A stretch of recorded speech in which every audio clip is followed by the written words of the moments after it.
കംസനെ വധിക്കുകയും യാദവരെ അദ്ദേഹത്തിന്റെ സ്വേച്ഛാധിപത്യത്തിൽ നിന്ന് മോചിപ്പിക്കുകയും ചെയ്തതിനു ശേഷം ശ്രീകൃഷ്ണൻ കുറച്ചുകാലം മഥുരയിൽ തന്നെ കഴിഞ്ഞു.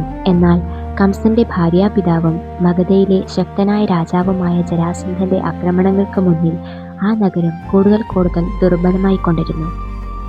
കംസന്റെ മരണത്തിന് പ്രതികാരം വീട്ടാൻ ജരാസന്ധൻ മഥുരയ്ക്ക് നേരെ ഒന്നിനു പുറകെ ഒന്നായി 17 തവണ ആക്രമണം നടത്തി. ഓരോ തവണയും കൃഷ്ണനും ബലരാമനും ചേർന്ന് അദ്ദേഹത്തെ പരാജയപ്പെടുത്തിയെങ്കിലും മഥുരയിലെ ജനങ്ങൾ നിരന്തരമായ ഭീതിയിലാണ് ജീവിച്ചിരുന്നത്.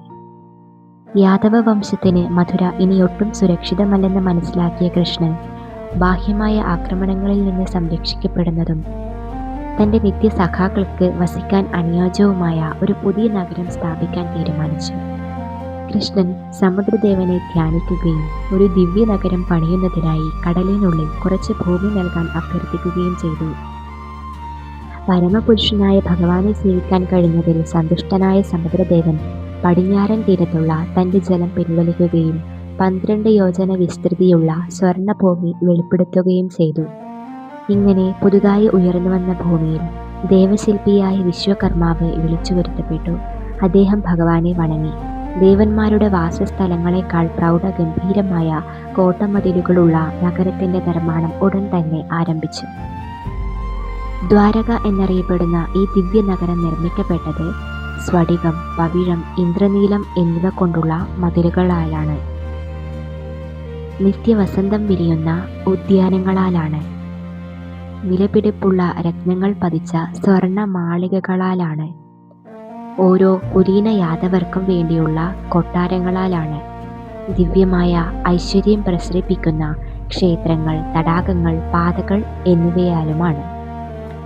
ശത്രുക്കൾക്ക് ഒട്ടും അപ്രാപ്യമാകും വിധം വലിയ മതിലുകളാലും കാവൽ ഗോപുരങ്ങളാലും ഈ നഗരം ചുറ്റപ്പെട്ടിരുന്നു. നിവാസികളെ സംരക്ഷിക്കുന്നതിനും ഭഗവാനെ ആദരിക്കുന്നതിനുമായി തോടുകളും കിടങ്ങുകളും രഹസ്യവാതിലുകളും രൂപകൽപ്പന ചെയ്തിട്ടുണ്ടായിരുന്നു. കൃഷ്ണൻ യാദവ വംശത്തെ മുഴുവൻ വിളിച്ചുകൂട്ടി. തൻ്റെ ദിവ്യമായ യോഗമായ ശക്തിയാൽ അവിടുന്ന് അവരെ ഒരൊറ്റ രാത്രി കൊണ്ട് മഥുരയിൽ നിന്ന് ദ്വാരകയിലേക്ക് എത്തിക്കുകയും അവരുടെ പുതിയ ഭവനങ്ങളിൽ സുരക്ഷിതമായി താമസിപ്പിക്കുകയും ചെയ്തു. ജനങ്ങൾ സന്തോഷം കൊണ്ട് ആറാടി. മഥുരയിലെ അശാന്തിക്ക് അറുതിയായി ദ്വാരകയിൽ സമൃദ്ധിയുടെയും ഭക്തിയുടെയും ഒരു പുതിയ യുഗം ആരംഭിച്ചു. ഇവിടെ കൃഷ്ണൻ വെറുമൊരു രാജാവായി മാത്രമല്ല, സാക്ഷാൽ ഭഗവാനായി തന്നെ ഭരിക്കുകയും തൻ്റെ രാജ്ഞിമാർ, മക്കൾ, മുനിമാർ, ഭക്തർ എന്നിവരോടൊപ്പം ലീലകളിൽ ഏർപ്പെടുകയും ചെയ്തു.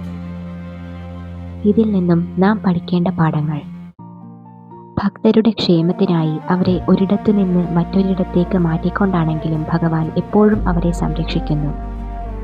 കൃഷ്ണന്റെ നേതൃത്വം എന്നത് ആത്മീയ വീക്ഷണത്തിൻ്റെയും രാഷ്ട്രീയ തന്ത്രത്തിൻ്റെയും ദിവ്യാനുഗ്രഹത്തിൻ്റെയും ഒരു സംയോജനമാണ്.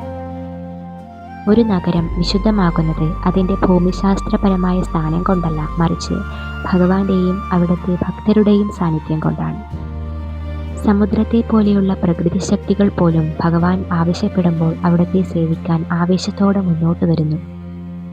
കൃഷ്ണനിലുള്ള പൂർണ്ണമായ ശരണാഗതി എപ്പോഴും ദിവ്യമായ അഭയത്തിലും സമൃദ്ധിയിലുമാണ് കലാശിക്കുന്നത്.